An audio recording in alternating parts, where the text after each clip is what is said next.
All people wishes happy Ugadi. అమ్మా, మనం ఎందుకు తలుపులకు మామిడి పచ్చతోరణాలు కడుతున్నాం? ఈ ఆకులు మన ఇంటికి శుభం మరియు సానుకూల శక్తిని తెస్తాయి. అవును బాబూ, ఇల్లు కొత్త ఆకులతో అలంకరిస్తే మహాలక్ష్మీదేవి ఆశీస్సులు లభిస్తాయని నమ్మకం ఉంది.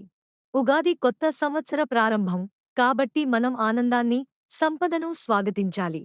అనే పదం సంస్కృతంలోని యుగ, కాలం మరియు ఆది, ప్రారంభం అనే పదాల నుంచి ఉద్భవించింది.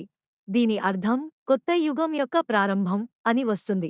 హిందూ పురాణాల ప్రకారం ఉగాది రోజున బ్రహ్మదేవుడు సృష్టిని నిర్మించాడని నమ్ముతారు.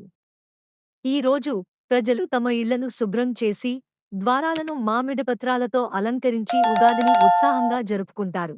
ఉగాది పచ్చడి అనే ప్రత్యేకమైన వంటకం తయారు చేస్తారు. ఇందులో తీపి, పులుపు, చేదు, ఉప్పు, కారం మరియు వగరు అనుభవించే వివిధ భావోద్వేగాలను సూచిస్తాయి.